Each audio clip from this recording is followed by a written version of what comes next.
What's going on, guys? So today is new bike day. I just bought a 2023 KTM 890 Adventure R, and I'm headed over to Fay Myers to pick it up right now. I'm super excited about this bike. I've been wanting one for a long time, ever since I was at the Get On ADV Fest in South Dakota and rode a friend of mine's. I just fell in love with the bike, and I'm super stoked to be getting one.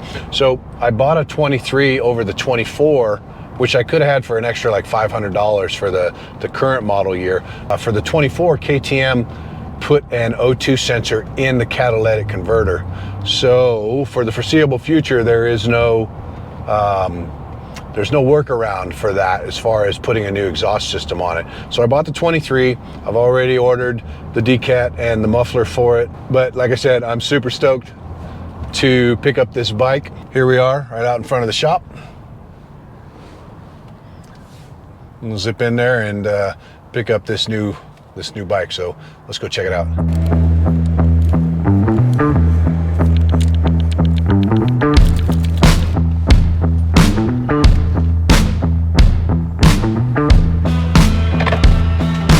Let's go see where this thing's at.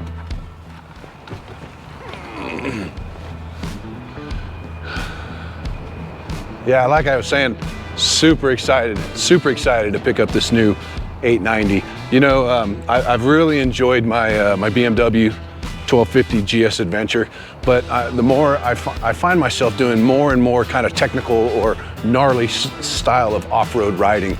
And it's just not really made for that. So I wanted this 890 so I have the ability to still get to somewhere to ride, but still be able to tear it up once I get to the dirt. Oh, there she is right there too. Look at that. I'll go ahead, man. Okay. There she is, brand new 23.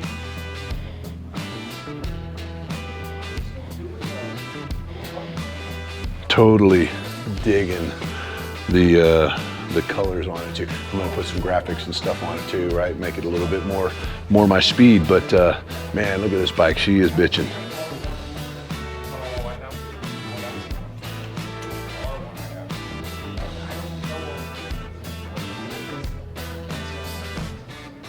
We'll just fire up the dash here and kind of go through Cool. that rally a little bit. The functionality, the switches are going to be real similar to the 890, Okay. The Duke you have. Yep. So the menu and the screen are going to look a little different. So in rally, you can adjust the throttle response, street, normal, off-road, real slow throttle response. Okay. And rally's like holy shit throttle response. Okay. I mean, it's real. Yeah. It's like you put a quarter turn throttle on your 300. So that's wheelie mode right there. It's definitely wheelie mode. Right. Sweet. Hell yeah. Look at that beauty. Right, the bike looks good too. Oh yeah. Honestly, man, I'm so excited to have a non-shaft drive. I just never did. Never could get into I just couldn't get into it, man. It was. Dude, I hear you. Okay, guys.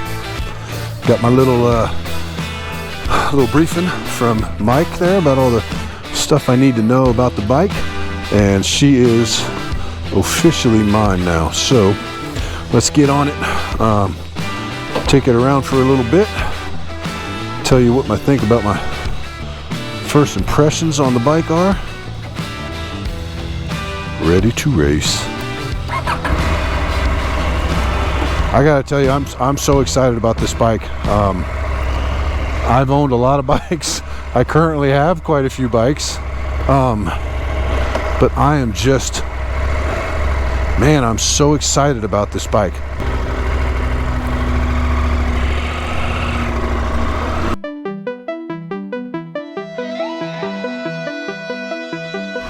Kind of warm it up a little bit before I start trying to wheelie it.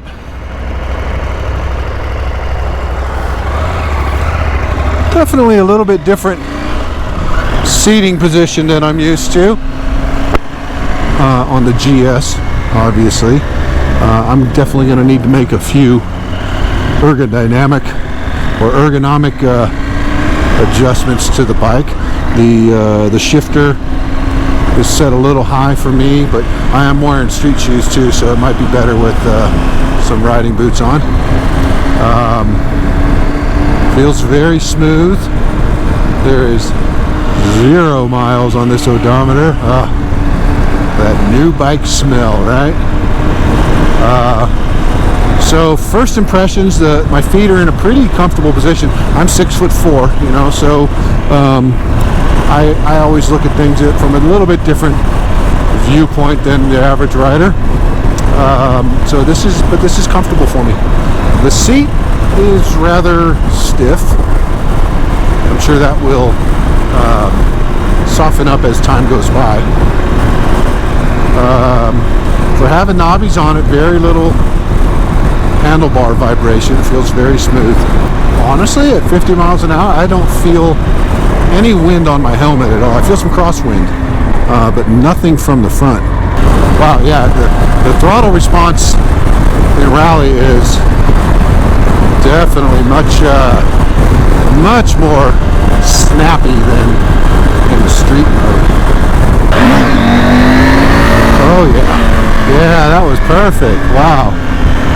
And I'm going to tell you, already I can feel this the WP Explorer suspension. When the front end comes down, it's like coming down on a cloud. It's super cushy, but at the same time, it doesn't feel sloppy at all. You know, here on the street, I haven't had it on the dirt yet, but wow, I'm impressed so far. Yeah, this thing has quite a bit of pickup for, I mean, I'm used to riding a 1250 GSA and of course my 1290 Super Duke. This parallel twin has good mid-range power. Not so much the bottom end like the 1290 or even the Husky 701. It definitely starts making its power around 4,000 RPM.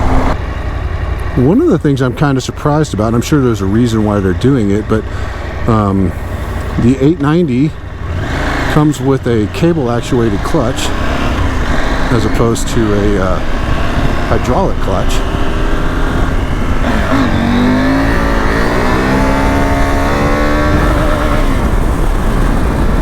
Okay, I'm in top gear, 6th gear at 50 miles per hour. If I do a roll on, it struggles a little bit, but I mean, it got up to 60 pretty quickly.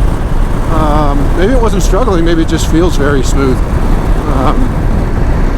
Yeah, man, what a bike. And I'll tell you, it feels so planted. I think, you know, that low center of gravity fuel tank, you know, the low mounted fuel tank, it is really makes the bike feel nimble.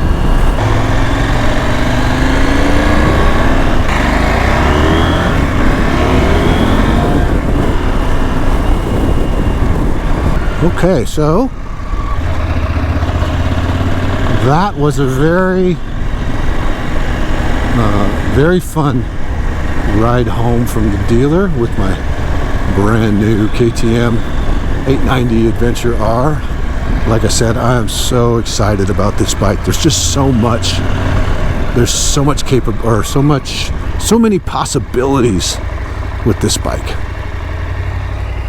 So, all right, let me shut her down, get my gear off, and I'll come back to talk to you in just a second. All right, guys, well, there you have it. The first ride on the 890 Adventure R is complete. Back to the house. First impressions of this bike, awesome. It's great. You know, the thing when you talk about adventure bikes, though, there is so much to unpack, right? Is it as comfortable as a Harley Davidson? I don't mean a Pan America, but like a cruiser, or as a 1250 GS? No, not by any means is it as comfortable. I liken it more to like the 701. Not near as comfortable either, but such a fun bike to ride. This bike, even though I only rode it, you know, home for 10 miles, I had a blast on it. It was very fun, inspiring the whole time.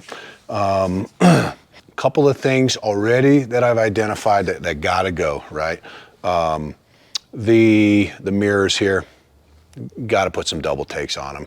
That's just I mean, all bikes really. So that's not really a lick on KTM. That's not this bike specific. It's just adventure bike in general. Got to put some double takes on there for sure. These foot pegs, I already took the rubber inserts out of them because with them, you can't even feel the spikes on the foot pegs. But with the rubber out, they're still not all that great. They're kind of small. They're not very aggressive. I'm going to change them out. I've already got some on the way that I'm going to put on. But not horrible, not the greatest. I would change them out. What else don't I like about it? Or not even don't like, but something to mention. The seat, it's pretty hard. It's pretty hard. It's probably going to soften up a little bit as time goes on, but I am going to buy a, well, they used to call it Wind Rider, or they used to call it Airflow. Maybe now they call it Wind Rider. I don't know, but one of those covers, I'll put that on there. I will probably raise the handlebars up 1.5 inches, just because I'm tall. But like I was saying on the test ride on the way to the house here, standing up, this bike is pretty darn comfortable. I would like to be able to stand up a little bit further. But if you told me I can't raise the handlebars up, it wouldn't stop me from buying the bike for sure. What else? It's the only thing I've identified so far that I don't like. The clutch, I'm not used to riding a cable actuated clutch anymore. In fact, I don't think anything I have. My 890 Duke, it does have a cable actuated clutch, and this guy. That's it. It's a little bit different. You get more of a direct engagement with the cable clutch, I think. No big deal though. Not enough to even consider, if you ask me.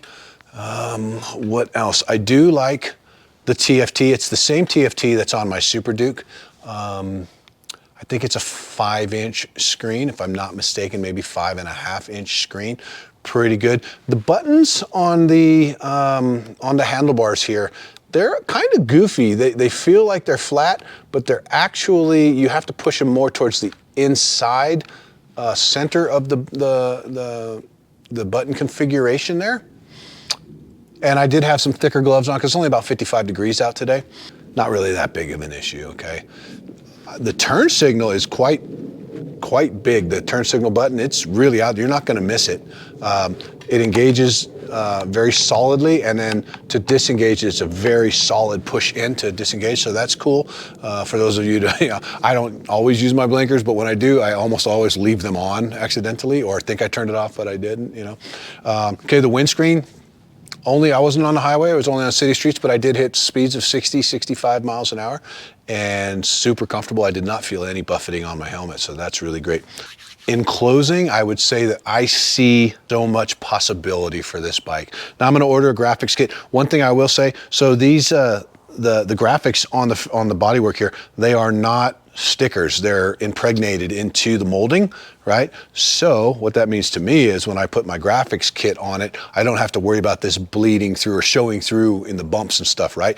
I can put a graphics kit right over this, right over all of these plastics, preserve the plastics for resale, and they're gonna go on nice and smooth and look super sharp.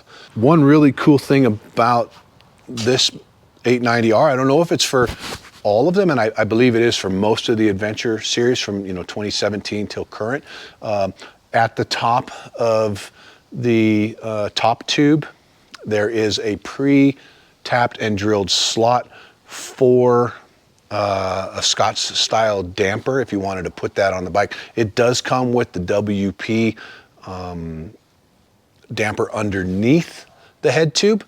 Same as the Super Duke and the Duke street bikes.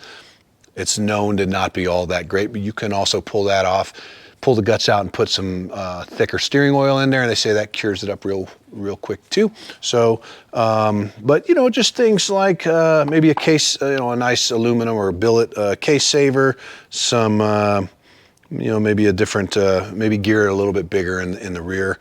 And yeah, there's just endless possibilities for this bike. It's so customizable, right? So I'm excited. So definitely stay tuned for future episodes. I'm going to get to work on this bike rather quickly. I've got an exhaust system on the way, should be here in the next few days. I'm going to get right into that, see how that goes. It's probably going to sound a whole lot better. Truth be told, the KTMs, they don't sound all that great off the showroom floor, but quick fix and it should sound really awesome. The suspension, I am already very much a fan of it, and I will go into more detail later on as I get some more miles on the bike on how to adjust the suspension, what I think about the adjustments, what's necessary and needed, and all of that other good stuff. But until then, thank you so much for checking out this video. If you liked it, please give me a great big thumbs up. Don't forget to subscribe to the channel, hit that notification bell so you're notified whenever I put out new content. I hope you have a great day, and I hope to see you guys out on the trail.